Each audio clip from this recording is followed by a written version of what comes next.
पहले आप लोग सॉल्व करेंगे, फिर मैं इनका आंसर आपको बताऊंगा।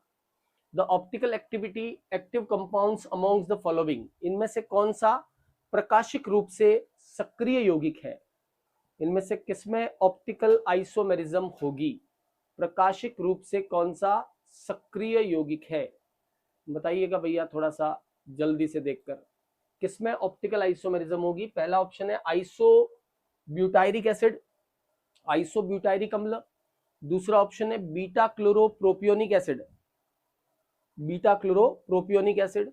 तीसरा है प्रोपियोनिक एसिड और चौथा है अल्फा क्लोरोप्रोपियोनिक एसिड। इनमें से कौन सा जो है ऑप्टिकल आइसोमेरिज्म शो करेगा? तो बना के देखिए, आइसोब्यूटायरिक एसिड है ना, सबसे पहला है आइसोब्यूटायरिक एसिड। सबसे पहला है हमारे पास आइसोब्यूटायरिक एसिड। तो आइसोब्यूटायरिक एसिड क्या होता है? आइसोब्यूटायरिक एसिड होता है ये CH3CH, CH3 और COOH, इसको बोलते हैं आइसोब्यूटायरिक एसिड। क्या बोलते हैं इसको? आइसोब्यूटायरिक एसिड। लेकिन यहाँ देखो कोई कायरल सेंटर नहीं है, ये वाला कायरल सेंटर नहीं है। क्यों? क्योंकि दो क्या ग्रुप लगे हुए हैं, मिथाइल, तो यहाँ पर कोई कायरलिटी नहीं होगी, ये नॉन कायरल हो गया। दूसरा है बीटा क्लोरोप्रोपियोनिक एसिड। देखो बीटा क्लोरोप्रोपियोनिक क्या होता है?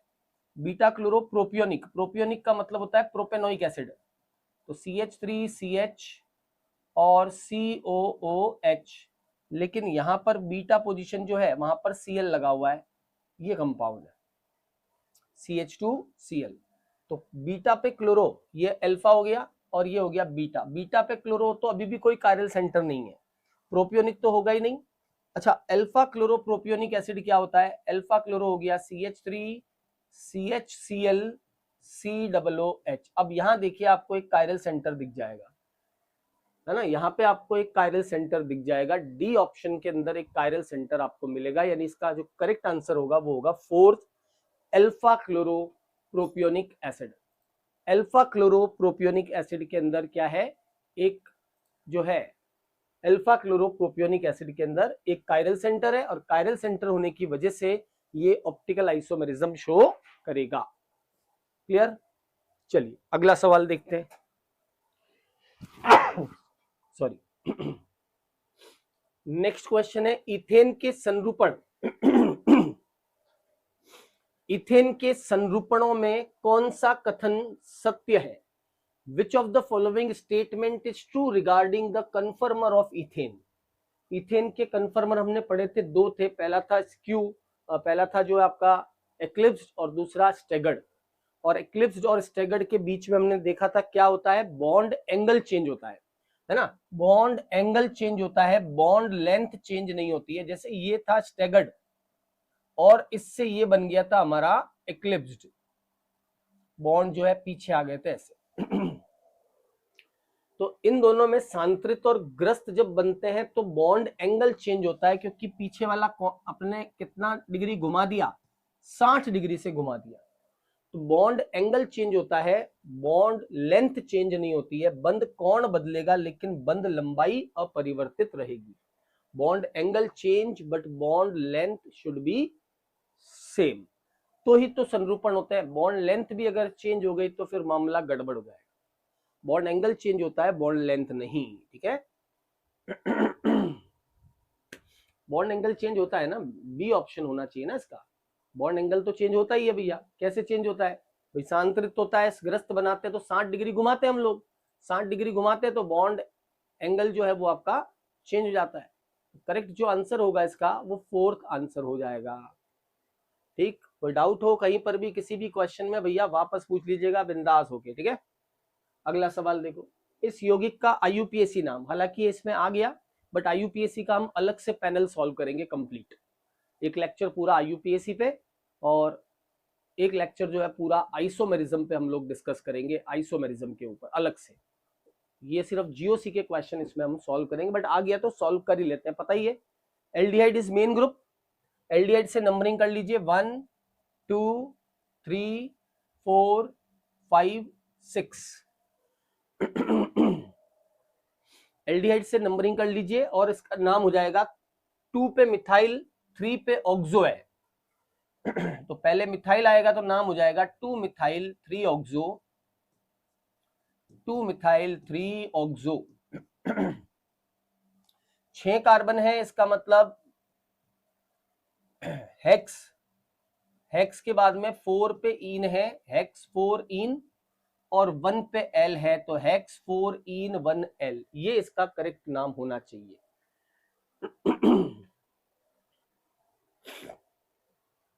ये क्वेश्चन वापस बताऊं, एथेन के 2 संरूपण हमने नहीं पढ़े थे, ये एथेन है, एथेन है मतलब यहाँ सब क्या लगा हुआ है, हाइड्रोजन लगे हुए हैं, और इस संरूपण को हम बोलते हैं सांत्रित, और इस संरूपण को हम बोलते हैं ग्रस्त। तो जब सांत्रित से ग्रस्त बना, स्टैगर्ड से इक्लिप्स बना, तो बॉन्ड एंगल 60 डिग्री का चेंज आ गया ना उसमें। लेकिन बॉन्ड लेंथ तो वही रहती है, बंद लंबाइयों में कोई चेंजेस नहीं आता है, बॉन्ड लेंथ वही रहेगी, बॉन्ड एंगल बदल जाएगा। चलिए नाम दिख रहा है कहीं आपको, ये 1 2 3 5 कहां से किया है भैया, कोई ऑप्शन ही नहीं है। 2 मिथाइल है क्या कोई ऑप्शन, 2 मिथाइल 3 ऑक्सो ये लिखा तो है, बट इन्होंने क्या किया है, ऑक्सो को कीटो लिखा है, कोई दिक्कत नहीं है, कीटो लिखोगे तो पहले आ जाएगा, कीटो का के पहले आता है, तो कीटो लिखा है तो हम कीटो का के ले लेंगे, तो हो जाएगा 3 कीटो, 3 कीटो और 2 मिथाइल, ये नाम भी इसका सही नाम हो जाएगा, 2 कीटो 3 मिथाइल। कौन सा ऑप्शन करेक्ट हो गया, फर्स्ट ऑप्शन आपका करेक्ट होगा, हेक्स 4 इन 1 एल। जहां आपको लगे कि भैया कोई नहीं समझ में आई है चीज, बिंदास होके पूछ लीजिएगा, मैं वापस रिपीट कर दूंगा, लेकिन समझ में आना चाहिए जो भी हमने काम किया है।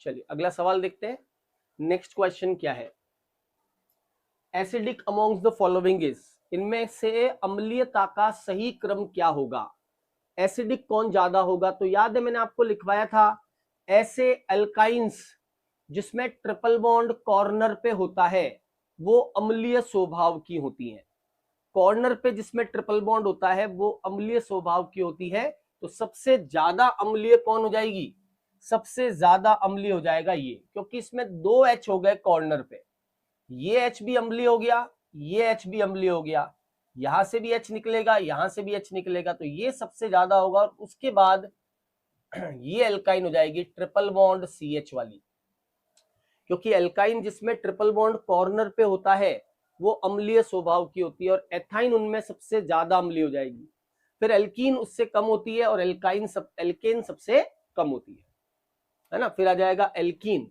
एल्कीन का मतलब CH2 डबल बॉन्ड CH2, और फिर आ जाएगा एल्केन यानी कि CH3 सिंगल बॉन्ड CH3, ये इसका करेक्ट ऑर्डर होगा एसिडिक स्ट्रेंथ का। आगे बात समझ में, हाँ आप लोगों को अपना आंसर चेक करना है भैया, सबको अच्छे से, जो आपने सॉल्व किया है मैंने पैनल पहले से भेज रखा है, जो भी आपने सॉल्व किया वो आप खुद एक बार चेक करो कि आपने कहाँ पे सही किया कहाँ पे गलत किया, डाउट हो तो ही वापस पूछ लो। चलो आप ट्राई करो, ऑर्थो और पैरानाइट्रोफिनॉल को अलग करने की सबसे बढ़िया विधि कौन सी है, ऑर्थो और पैरानाइट्रोफिनॉल को अलग करने की सबसे बढ़िया विधि होती है भापी आसवन, स्टीम डिस्टिलेशन। ये सवाल काफी कंपटीशन एग्जाम में आया हुआ है, हालांकि ये जीओसी से रिलेटेड पार्ट नहीं है, बट फिर भी आप इसको ध्यान रखना, ऑर्थो और पैरानाइट्रोफिनॉल में ऑर्थोनाइट्रोफिनॉल जो होता है, ऑर्थोनाइट्रोफिनॉल, ठीक है, ये ऑर्थो और पैरानाइट्रोफिनॉल में ऑर्थोनाइट्रोफिनॉल जो होता है उसमें हाइड्रोजन बॉन्ड बन जाता है बीच में, यहाँ पे डबल बॉन्ड और H के बीच में हाइड्रोजन बॉन्ड बन जाता है, जिसकी वजह से इसका क्वथनांक जो है वो कम हो जाता है, हाइड्रोजन बॉन्ड की वजह से इसका क्वथनांक कम होता है, बॉइलिंग पॉइंट कम होता है, और जबकि पैरा वाले का बॉइलिंग पॉइंट ज्यादा होता है, तो इसको हम भापीय आसवन से अलग कर लेते हैं, आसवन मतलब डिस्टिलेशन होता है, डिस्टिलेशन काम में लेते हैं जब क्वथनांक में अंतर होता है, भापीय आसवन, तो इसका क्वथनांक ज्यादा होगा, और ज्यादा क्वथनांक होने का मतलब हो गया इसको हम भापीय आसवन से अलग कर सकते हैं, तो ऑप्शन कौन सा होगा, फोर्थ ऑप्शन जो है वो आपका करेक्ट ऑप्शन। क्लियर, चलिए अगला सवाल देखिएगा, इलेक्ट्रॉन घनत्व अधिकतम कहां पर होगा, एक कंपाउंड दिया हुआ है जिसका नाम पाइरोल है, पायरोल में इलेक्ट्रॉन डेंसिटी कहां पर ज्यादा होगी? 2,5 पर, 2,3 पर, 2,4 पर, 3,4 पर, कहां पे इलेक्ट्रॉन की डेंसिटी सबसे ज्यादा होती है पायरोल के अंदर? बताइएगा भैया, पायरोल में इलेक्ट्रॉन घनत्व सबसे ज्यादा कहां होता है? तो देखो, आप जब इसकी रेजोनेटिंग स्ट्रक्चर्स बनाओगे ना, तो आपको इसका आइडिया लगेगा। कैसे? बोर्ड पे देखिएगा, मैं बना के बताता हूं आपको। ये हमारा पायरोल है, NH, डबल बॉन्ड, और यहां पर है लोन पेयर। ये लोन पेयर यहाँ पे पाई बॉन्ड बनाएगा, ये पाई बॉन्ड ऊपर खिसक जाएगा, करेक्ट? यानी इसकी पहली अनुनादी संरचना ये बन गई। ध्यान दीजिएगा भैया बोर्ड पे, पहली अनुनादी संरचना ये बन गई। ये नेगेटिव आ गया और यहाँ हो गया डबल बॉन्ड। अब ये नेगेटिव फिर से रेजोनेंस करेगा, अनुनाद करेगा, ये पाई बॉन्ड यहाँ खिसक जाएगा। इसका मतलब इसकी एक और अनुनादी संरचना बन जाएगी। ये हो गया NH, यहाँ आ गया नेगेटिव चार्ज, यहाँ हो गया डबल बॉन्ड और यहाँ हो गया डबल। अब देखो, ये वाला डबल बॉन्ड यहाँ, ये लोन पेयर यहाँ पे पाई बॉन्ड बनाएगा, तो ये वाला पाई बॉन्ड वापस ऑक्सीजन पे शिफ्ट हो जाएगा।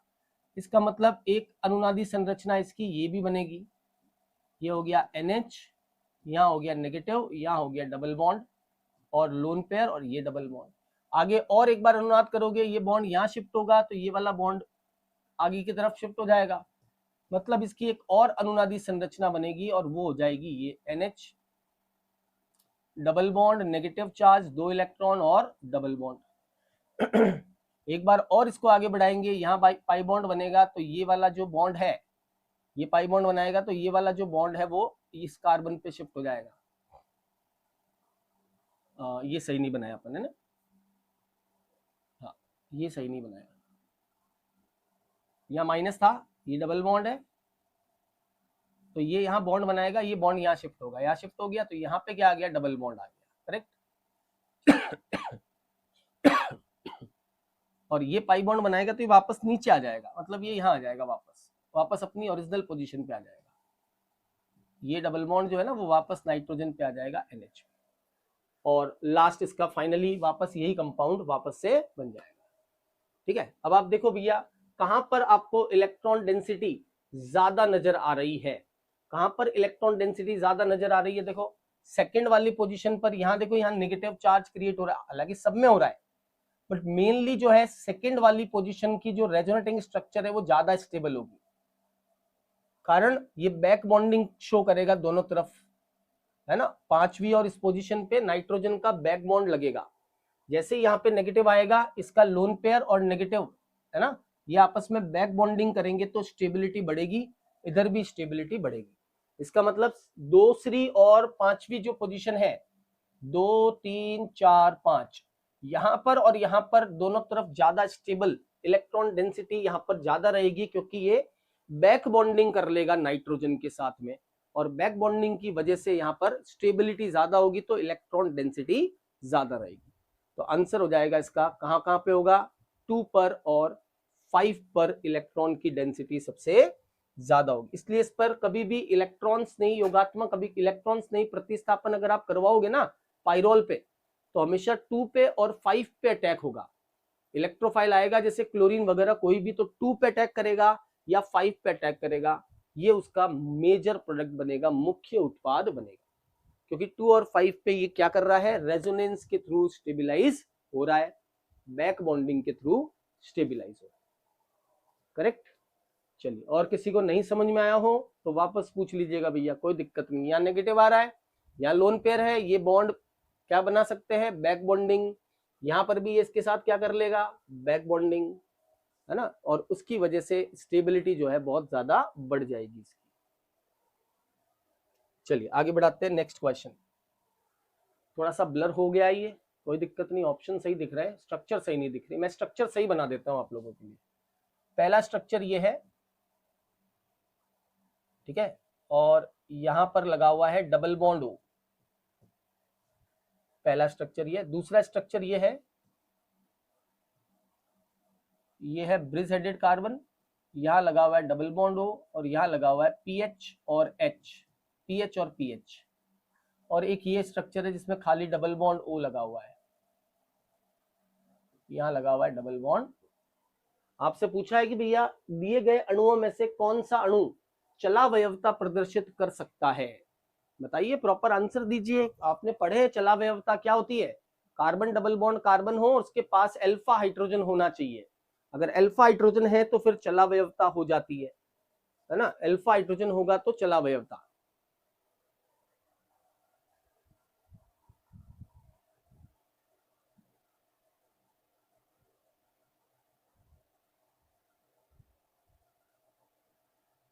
समझ नहीं आया? ये क्वेश्चन तो सिलेबस का ही तो क्वेश्चन है। जीओसी हमारा पूरा चैप्टर है ना, उसी की तो क्वेश्चन है। ये चलावयवता हमने पढ़ा था, तो कौन सा चलावयवता याद है? मैंने बताया था ब्रिज हेडेड पर। ये जब भी कभी ब्रिज हेड वाली पोजीशन आ जाए ना, तो वहां पर कभी भी डबल बॉन्ड नहीं बनता भैया।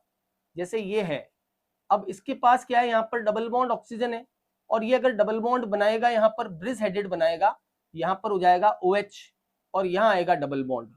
तो bridge headed double bond unstable होता है। इसमें भी देखो नीचे कोई अल्फा हाइड्रोजन है नहीं, यहाँ वाला H अगर ये काम में लेगा तो ब्रिज हेडेड पोजीशन वाला अनस्टेबल होता है। ये अगर डबल बॉन्ड इसने बना लिया तो अनस्टेबल हो जाएगा भैया। ये कभी नहीं होता है, ध्यान रखना, ब्रिज हेड पे डबल बॉन्ड नहीं आता है।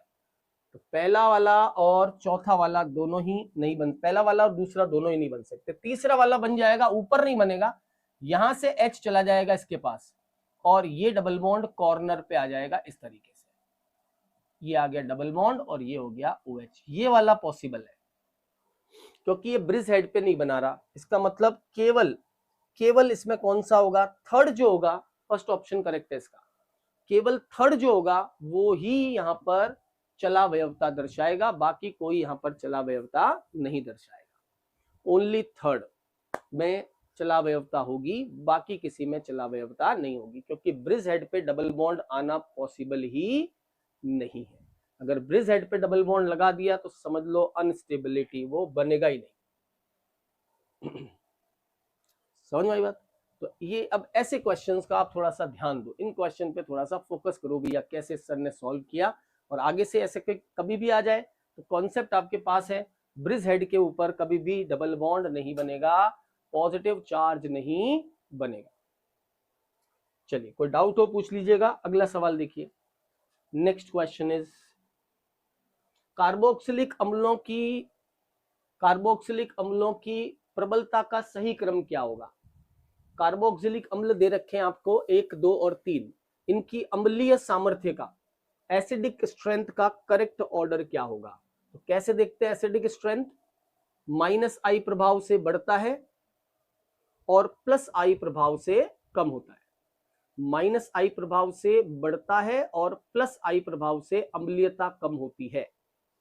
-I प्रभाव से बढ़ता है और +I प्रभाव से कम होता है। तो पहले वाले में देखो H निकलेगा, यहाँ नेगेटिव चार्ज आएगा, यही होता है अम्लीयता में। यहां से भी H छिटेगा, यहाँ नेगेटिव चार्ज आएगा, लेकिन यहाँ क्या लगा है O, और O क्या करता है? -I इलेक्ट्रॉन खींचेगा।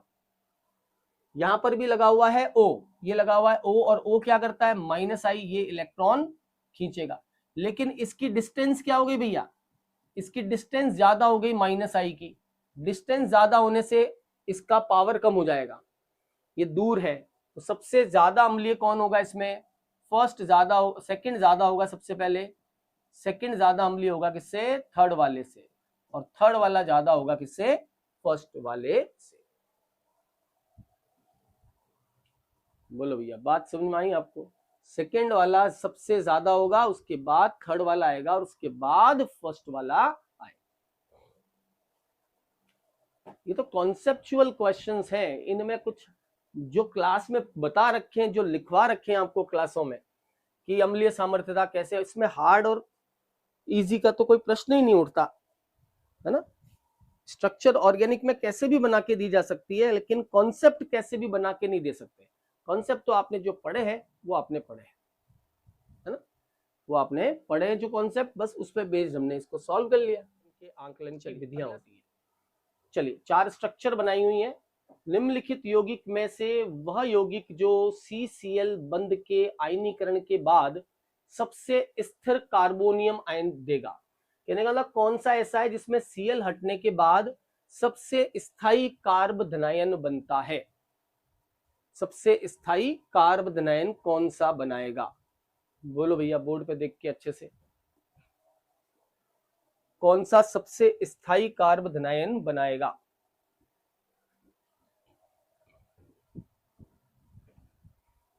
सेकंड, बहुत अच्छे, बहुत बढ़िया। सेकंड, ये मैंने क्लास में आपको लिखवाया था, याद है आपको कि ये दो है, बेंजाइल वाला ज्यादा होना चाहिए था, मैंने बताया था बेंजाइल वाला ज्यादा होना चाहिए था। बेंजाइल से Cl हटेगा तो बेंजाइल कार्बोकेटाइन बनेगा, और 3 डिग्री वाला कार्बोकेटाइन ये होता है 3 डिग्री वाला कार्बोकेटाइन। और मैंने ये क्लास में आपको लिखवाया भी था कि 3 डिग्री कार्बोकेटाइन बेंजाइल कार्बोकेटाइन से ज्यादा स्टेबल होता है। 3 डिग्री वाला बेंजाइल से ज्यादा स्टेबल होता है, क्योंकि उसमें होने वाली 9 हाइपर कॉन्जुगेटिव स्ट्रक्चर, अति संयुग्मन संरचनाएं जो होती है 9 होती है उसमें, और वो 9 जो होती है वो इसकी रेजोनेटिंग स्ट्रक्चर्स पे भारी पड़ती है। किस पे? अनुनादी संरचनाओं पे। तो इसका करेक्ट आंसर क्या होगा? इसका करेक्ट आंसर होगा सेकंड, है ना, सेकंड इसका करेक्ट आंसर होगा। बेंजाइल वाला नहीं होगा भैया, ध्यान रखना, ये लेस स्टेबल होता है, ये एक्सपेरिमेंटल वैल्यू है जो मैंने आपको बताई थी। ठीक है, चलिए आगे बढ़ाएंगे इसी को नेक्स्ट क्वेश्चन की तरफ। नेक्स्ट क्वेश्चन क्या है, ट्राई करिएगा। हाइपर कॉन्जुगेशन में आपको बताना है, निम्न पर विचार कीजिए। हाइपर कॉन्जुगेशन अकर्स इनमें से किसमें हाइपर कॉन्जुगेशन होगा? कौन सा अति संयुग्मन दर्शाएगा? हाइपर कॉन्जुगेशन किसमें होगा? कौन सा अति संयुग्मन दर्शाएगा? चेक योर कॉन्सेप्ट, पढ़ चुके हो आप ये सारी चीजें, हाइपर कॉन्जुगेशन वगैरह, तो बताइए कौन सा हाइपर कॉन्जुगेशन देगा? फर्स्ट, सेकेंड या थर्ड? क्या कंडीशन थी? मुक्त मूलक होना चाहिए, है मुक्त मूलक है, उसके पास अल्फा कार्बन पर, पास वाले कार्बन पर यानी अल्फा कार्बन पर हाइड्रोजन होना चाहिए। तो देखो ये मुक्त मूलक है, लेकिन इसके पास कोई हाइड्रोजन नहीं है, तो ये हाइपर कॉन्जुगेशन नहीं करेगा, है ना। दूसरा वाला बताइए, सेकेंड वाला, इसमें भी पीएच पीएच पीएच 3 बेंजीन लगी हुई है, हाइपर कॉन्जुगेशन नहीं करेगा, करेक्ट। और देखो ये वाला वापस केस आ गया, देखो ब्रिज हेडेड, अब इस वाले में हाइपर कॉन्जुगेशन होगा कैसे? यहां पे डॉट है और यहां पे एक अल्फा एच भी है इसके पास मिथाइल के साथ में, तो ये हाइपर कॉन्जुगेशन कर लेगा, ये एच हट जाएगा और यहाँ पे क्या आ जाएगा? बीच में डबल बॉन्ड आ जाएगा, ये हाइपर कॉन्जुगेशन शो करेगा। ये मिथाइल, ये डबल बॉन्ड, और यहाँ पे रह गया एच रेडिकल।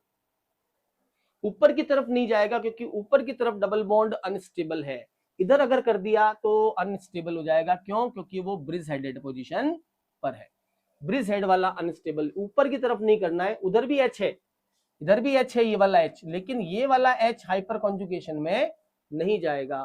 तो करेक्ट आंसर क्या होगा इसका? ओनली थर्ड, केवल थर्ड में हाइपर कॉन्जुगेशन होगा, बाकी किसी में हाइपर कॉन्जुगेशन नहीं होगा। ठीक, अगला सवाल देखा जाए। चलिए आइए बोर्ड पे और सॉल्व करिए इस क्वेश्चन को। थोड़ा सा मैं इसको कम कर देता हूं, रिजोल्यूशन तो हो सकता है ये मे बी नेक्स्ट टाइम ध्यान रखा जाएगा इसका, थोड़ा रिजोल्यूशन कम करते हैं तो देखते हैं सही दिखे तो। चलिए कोई नहीं, कह रहा है कि इनमें से कौन सा नाभिकीय अभिक्रिया होने के लिए निम्न में से कौन सा इलेक्ट्रॉन विस्थापन सबसे सही है? ये जो एरो साइन लगे हैं, इलेक्ट्रॉन विस्थापन हो रहे हैं, है ना, इलेक्ट्रॉनिक डिस्प्लेसमेंट, न्यूक्लियोफिलिक रिएक्शन के लिए कौन सा सही है? नाभिक स्नेही के लिए कौन सा वाला सही है? नाभिक की अभिक्रिया नहीं है ये, नाभिक स्नेही, ऊपर लिखा है देखो न्यूक्लियोफिलिक, ऊपर लिखा है न्यूक्लियोफिलिक रिएक्शंस, तो न्यूक्लियोफिलिक रिएक्शन के लिए कौन सा एरो साइन सही बना हुआ है? बताइए भैया, बताया था मैंने आपको, बोलो। हाँ, जब भी रेजोनेंस होता है या कहीं बंद का स्थानांतरण होता है तो एक ही दिशा में होता है, ऑपोजिट डायरेक्शन में कभी भी बॉन्ड का जो है बंद का विस्थापन नहीं होता है।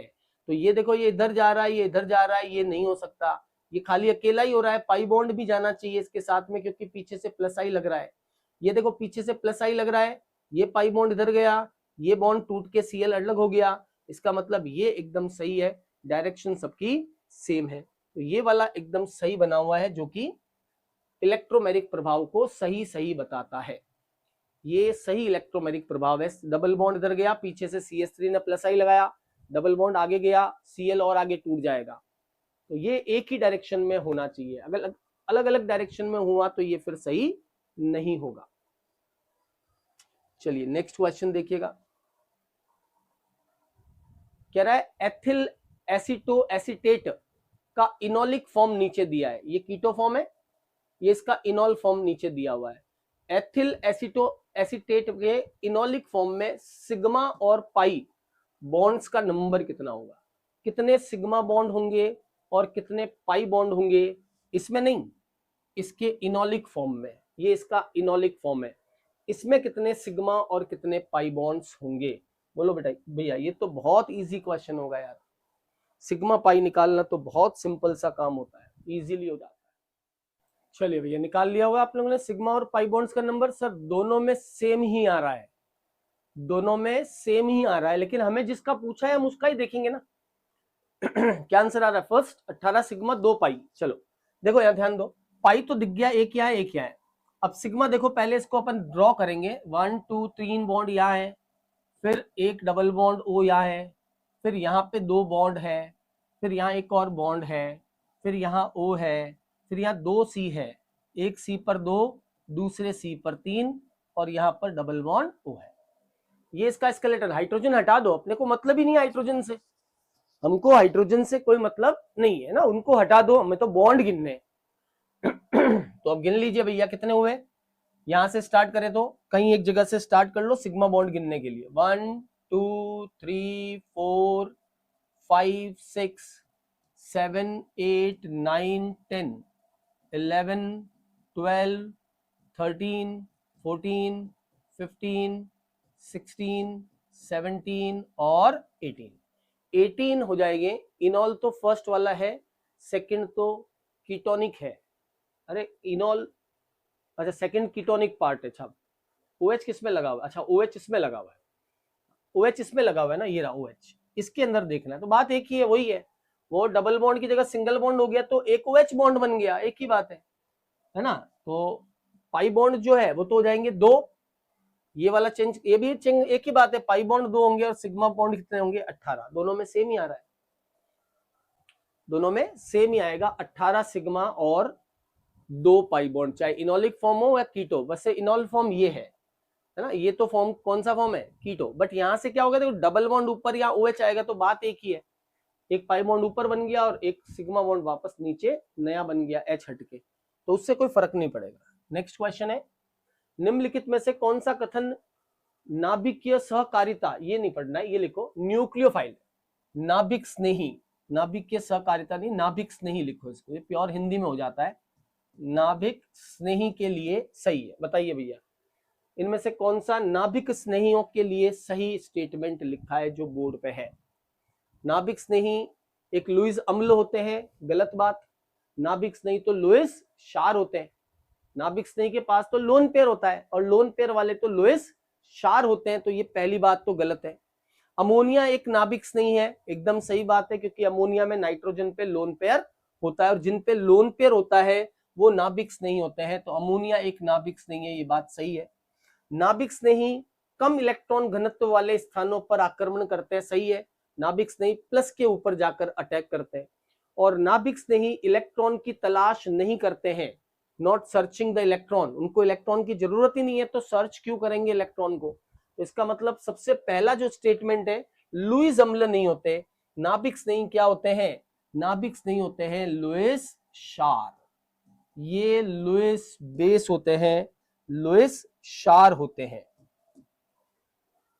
है ना, जिनके ऊपर लोन पेयर होता है वो लुईस क्षार होते हैं, और नाभिक स्नेही पर भी लोन पेयर होता है तो नाभिक स्नेही भी लुईस क्षार ही होते हैं। चलिए अगला सवाल बताइएगा देखकर, ये वाला रहने दीजिए, केडाल मेथड है ना, इट इज नॉट केडाल मेथड। चलिए नेक्स्ट क्वेश्चन है, निम्न में से कौन सा नाभिक स्नेही योगात्मक न्यूक्लियोफिलिक एडिशन नाभिक स्नेही योगात्मक के प्रति सबसे अधिक क्रियाशील है? किसमें नाभिक स्नेही योगात्मक अभिक्रिया सबसे फास्ट होगी, नाभिक स्नेही का अटैक सबसे फास्ट होगा? भैया ये क्वेश्चन आपको एग्जाम में, मैं बता रहा हूं आपको, मिल सकता है। ठीक है, this question is important from my point of view. ये आपको एग्जाम में पूछा जा सकता है, ये इंपोर्टेंट है मेरी तरफ से। नाभिक स्नेही जो है योगात्मक अभिक्रिया के लिए कौन सा सही सबसे ज्यादा होगा? तो यहां ध्यान दीजिएगा भैया, आपका कॉन्सेप्ट 1 सेकंड में ही क्लियर हो जाएगा। नाभिक स्नेही होता है माइनस, ध्यान दीजिएगा बोर्ड पे, नाभिक स्नेही होता है माइनस, और यहां ग्रुप लगा हुआ है डबल बॉन्ड O, ये ग्रुप है। अगर यहां पर देखो, जैसे ये बॉन्ड यहां शिफ्ट होगा, इस कार्बन पे क्या आएगा? प्लस, यहां क्या आएगा? माइनस। यहां जितना ज्यादा प्लस होगा, जितना ज्यादा प्लस होगा, नाभिक स्नेही उतना ही ज्यादा यहां पे अटैक करेगा। मतलब आपको कार्बोनिल वाले कार्बन पर धनावेश चेक करना है। किसमें कार्बोनिल वाले कार्बन पर धनावेश सबसे ज्यादा है? जिसमें कार्बोनिल कार्बन पर धनावेश सबसे ज्यादा है, वो सबसे ज्यादा क्रियाशील हो जाएगा। हो गया कॉन्सेप्ट क्लियर? अब धनावेश कैसे देखना है? माइनस आई वाला बढ़ाएगा, प्लस आई वाला कम करेगा, अनुनाद वाला कम करेगा। हालांकि अनुनाद तो सभी में है। बोलो भैया कौन सा होगा? कौन सा होगा? यस, कौन सा होगा? फोर्थ। बहुत बढ़िया, इसका करेक्ट आंसर होगा डी, फोर्थ। क्यों? क्योंकि NO2 लगा है, NO2 इलेक्ट्रॉन खींचता है, -m प्रभाव देता है, जिससे इस कार्बन का धनावेश क्या होगा? बढ़ेगा। और जब इस पर धनावेश बढ़ेगा तो इस पर नाभिक स्नेही का अटैक भी ज्यादा होगा। इसका करेक्ट आंसर जो है वो हो जाएगा फोर्थ। अगर आपसे पूछ ले भैया क्रम क्या होगा, तो क्या कहोगे? क्रम हो जाएगा सबसे पहले फोर्थ, फिर एल्डिहाइड और कीटोन में एल्डिहाइड ज्यादा होगा, थर्ड एल्डिहाइड ज्यादा होगा, क्योंकि यहाँ पे मिथाइल सीधा सामने लगा हुआ है पास में, और वहां मिथाइल थोड़ा दूर लगा हुआ है।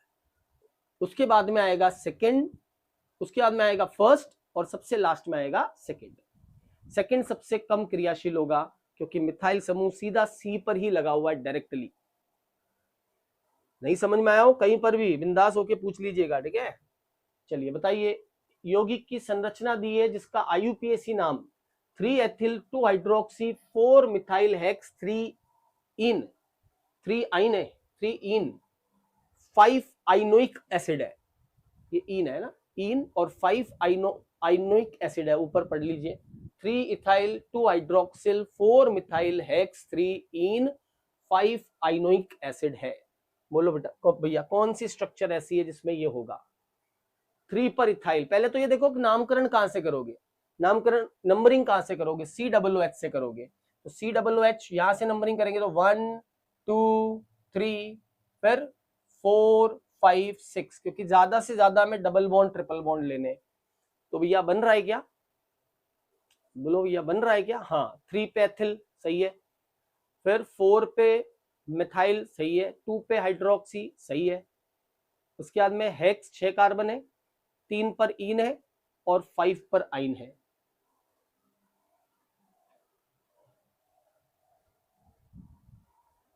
ठीक है, हाँ 3 वाले से तो एक ही आएगा, पहले मिथाइल वाला नहीं, पहले नॉर्मल बेंजल्डिहाइड आएगा, फिर मिथाइल वाला आएगा, फिर लास्ट में कीटोन वाला आएगा। ये सही है ना? ये वाला पहले आएगा, ये बाद में आएगा, क्योंकि यहाँ तो प्लस H या प्लस M लग रहा है, ये लेस प्लस I लग रहा है, सिंपल बात बताए तो यहाँ प्लस I लग रहा है, और यहाँ पे नहीं लग रहा है, तो ये ज्यादा होगा। फोर्थ के बाद फर्स्ट आएगा, फिर थर्ड आएगा, फिर सेकेंड आएगा। तो भैया ये नाम मुझे एकदम सही लग रहा है। किसी को और देखो आइडिया है तो बताओ। करेक्ट, सही बात है। चलिए आगे बढ़ाया जाए इसको। नेक्स्ट क्वेश्चन आपको दे रखा है ये रहा। एरोमेटिक प्रतिस्थापन में निम्नलिखित मेटा निर्देशी समूह में से कौन सा सबसे अधिक निष्क्रियकारी समूह है? मतलब डीएक्टिवेटिंग कौन सा है? साइनाइड, SO3H, COOH या NO2? कौन सा वाला जो है वो डीएक्टिवेटिंग ग्रुप है, विसक्रियणकारी समूह है?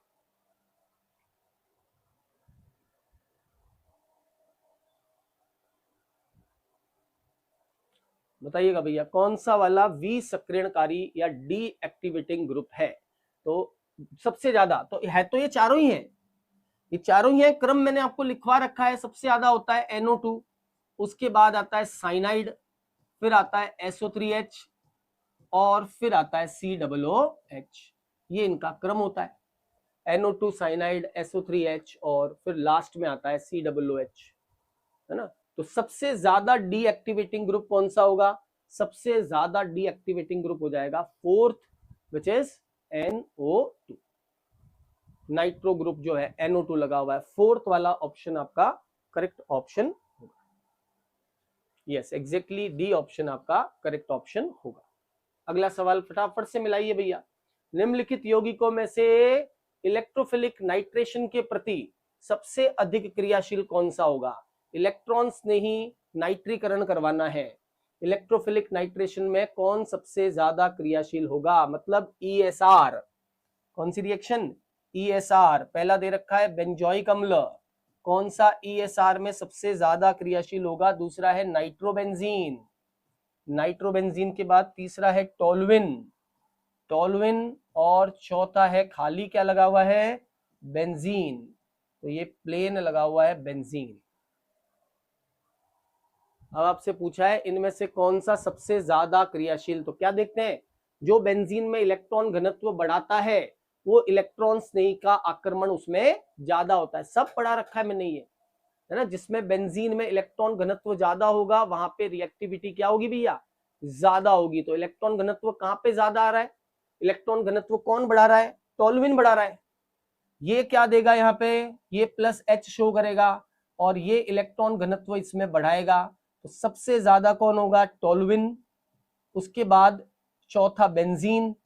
इन दोनों में तो क्या लगा है? -M और -M विसक्रणकारी है, तो उसके बाद आएगा फर्स्ट और सबसे लास्ट में आएगा कौन?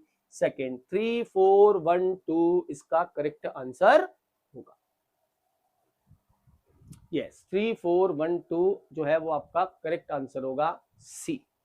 टोलुइन ज्यादा रिएक्टिव होगा क्योंकि ESR में मैंने पढ़ाया था आपको, इलेक्ट्रॉन्स नहीं, बहुत सारे क्रम भी बताए थे कैसे ध्यान रखने। जो इलेक्ट्रॉन घनत्व बेंजीन में बढ़ाता है वो रिएक्टिविटी को बढ़ा देगा ESR में।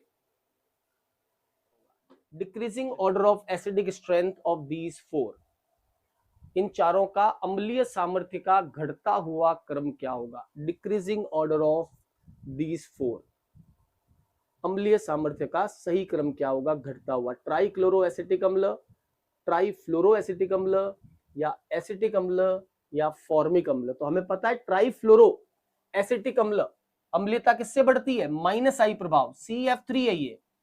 CF3COOH सबसे ज्यादा होगा, फिर CCl3COOH आएगा क्योंकि -I प्रभाव फ्लोरीन का ज्यादा होता है क्लोरीन से। उसके बाद ये मैंने बताया आपको फॉर्मिक और एसिटिक अम्ल में फॉर्मिक ज्यादा एसिडिक होता है, दूसरे कार्बोक्सिलिक अम्लों में से फॉर्मिक ज्यादा एसिडिक होता है। तो पहले इसमें फॉर्मिक आ जाएगा, फॉर्मिक आ गया मतलब पहले आ जाएगा फॉर्मिक अम्ल HCOOH और फिर लास्ट में आ जाएगा एसिटिक अम्ल CH3COOH। बोलो भैया कौन सा ऑर्डर सही है? फॉर्मिक D, पहला आ जाएगा B के बाद A, BA, फिर उसके बाद D और C, BAD और C, BAD और C। फर्स्ट ऑप्शन आपका करेक्ट ऑप्शन होगा, BAD और C। अम्लीय सामर्थ्यता देखनी है तो अम्लीय सामर्थ्यता कब बढ़ती है? ABCD कैसे हो जाएगा? ट्राइक्लोरो ट्राइफ्लोरो, तो ट्राइफ्लोरो ज्यादा होगा ना ट्राइक्लोरो से, अम्लीय सामर्थ्यता -I प्रभाव से बढ़ती है, तो सेकंड ज्यादा होगा फर्स्ट से। फिर एसिटिक और फॉर्मिक में फॉर्मिक ज्यादा होता है एसिटिक से, ये हमने पहले से ही डिस्कस कर रखा है। ठीक, चलिए अगला सवाल देखिए और आंसर बताइए। एक कंपाउंड दे रखा है कुछ इस तरह का है, इस बार तो इन्होंने डाल दिए, नेक्स्ट टाइम IUPAC नेमिंग में आपको अलग से पढ़ाऊंगा, ठीक है, अलग से उसके प्रैक्टिस सेट अपन सॉल्व करेंगे। ये कंपाउंड है, आई थिंक यही होना चाहिए और तो कुछ नहीं है इसमें। बोला है कि इस यौगिक का सही नाम क्या होगा? Correct name of the compound is, बोलो भैया यही है ना? हाँ यही है। इसका सही नामकरण क्या करेंगे? तो लॉन्गेस्ट कार्बन चेन जिसमें डबल बॉन्ड आपका आ जाए, तो 1 2 3 4 अब देखो 5 6 ये भी हो सकता है, 5 6 ये भी हो सकता है, 1 2 3 4 5 6 ये भी हो सकता है, इधर वाला भी हो सकता है। लेकिन इधर वाला होगा तो एक ही प्रतिस्थापी बनेगा। रूल क्या है हमारा, अगर एक समान श्रृंखलाएं आ जाए समान लंबाई की तो हम वो श्रृंखला का चुनाव करते हैं जिसमें प्रतिस्थापी ज्यादा हो। तो प्रतिस्थापी सबसे ज्यादा किसमें बन रहे हैं, ये प्रतिस्थापी ज्यादा बन रहे हैं, 4 और 5 कर लो इसको। नाम हो जाएगा इसका 3 पे प्रोपाइल, 4 पे इथाइल। नाम हो गया 4 इथाइल 3 प्रोपाइल हेक्स 1 इन। फोर्थ ऑप्शन आपका करेक्ट ऑप्शन होगा। फर्स्ट आ रहा है, फर्स्ट कैसे आ रहा है, 1 2 3 4 पे तो है इथाइल, 4 इथाइल और 3 पे है प्रोपाइल, तो 4 इथाइल 3 प्रोपाइल हेक्स 1 इन, है ना। फोर्थ ऑप्शन आपका करेक्ट होगा।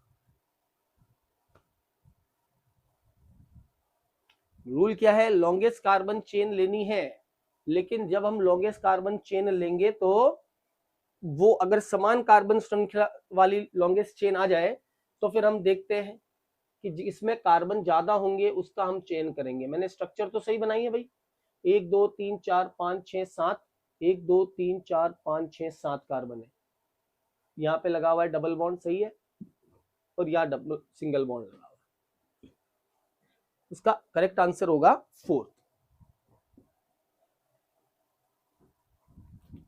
ठीक, चलिए अगले सवाल की ओर बढ़ते हैं। नेक्स्ट क्वेश्चन, हेलोजन की जांच, अब ये लेसाने सॉल्यूशन वगैरह अपने को अभी नहीं देखना है, ठीक है, लेसाने सॉल्यूशन अपने को नहीं देखना है। आ जाइए, साइक्लोहेक्सेनॉल एसिटिक अम्ल 2,4,6 ट्राई नाइट्रोफिनॉल है, ये ऊपर लिखा है इंग्लिश में ट्राई नाइट्रोफिनॉल है और फिनॉल है। इनके अम्लीय गुणधर्म का घटता हुआ क्रम क्या होगा, decreasing order of acidic strength. अच्छा, डिक्रीजिंग ऑर्डर 4 दिए हुए, एक दिया हुआ है साइक्लोहेक्सेनॉल, एक दिया हुआ है ये साइक्लोहेक्सेनॉल बोल रहा है, साइक्लोहेक्सेनॉल का मतलब है ये OH फर्स्ट, दूसरा दे रखा है एसिटिक अम्ल CH3COOH सेकंड, तीसरा दे रखा है 2,4,6 ट्राई नाइट्रोफिनॉल, मतलब ये फिनॉल है, 2,4,6 पे नाइट्रो ग्रुप लगा है, 2,4,6 ट्राई नाइट्रोफिनॉल, ये थर्ड, और फोर्थ पे दे रखा है प्लेन फिनॉल, ओनली फिनॉल, ये खाली फिनॉल है।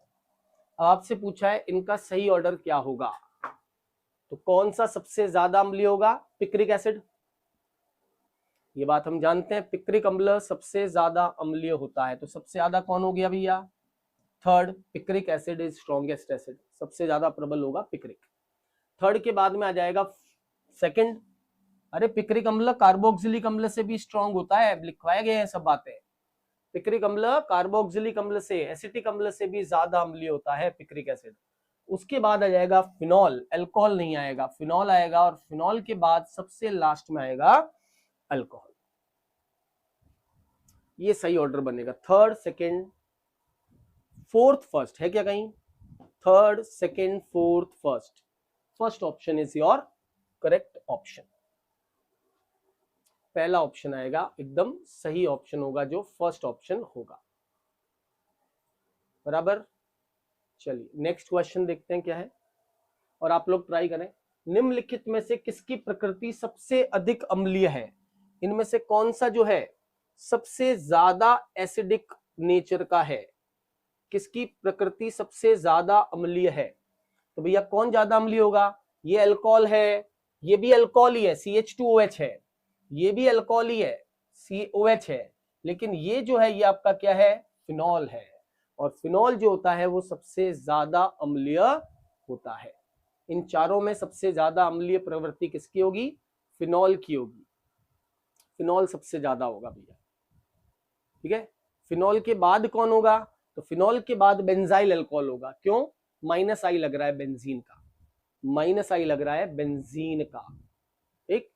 उसके बाद कौन होगा, उसके बाद होगा थर्ड, और लास्ट में fourth, second first third fourth, इसका सही अगर क्रम पूछ ले तो क्रम होगा फिनॉल फिर बेंजाइल, क्योंकि ये क्या प्रभाव शो करती है बेंजीन रिंग, -I, उसकी वजह से अम्लीयता बढ़ जाएगी इसकी, करेक्ट, बात समझ में आई। चलिए अगला सवाल देखिए, नेक्स्ट क्वेश्चन क्या है।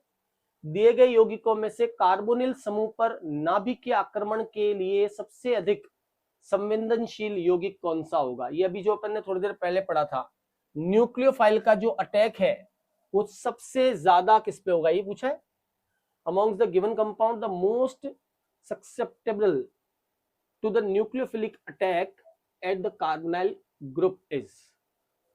दिए गए कार्बोनिल यौगिक में से कार्बोनिल समूह पर नाभिक स्नेही के लिए सबसे अधिक संवेदनशील यौगिक कौन सा होगा, मतलब किस पर नाभिक स्नेही का अटैक सबसे पहले होगा, किस पर नाभिक स्नेही का आक्रमण, तो कौन ज्यादा क्रियाशील है, क्रियाशीलता पूछी है, संवेदनशीलता वगैरह कुछ नहीं है, क्रियाशील, सबसे अधिक क्रियाशील यौगिक पूछा है आपको। सबसे अधिक क्रियाशील कौन होगा कार्बोनिल यौगिक में। एक क्लोराइड लगा है, एनहाइड्राइड लगा है, एक एमाइड लगा है और एक एस्टर लगा है।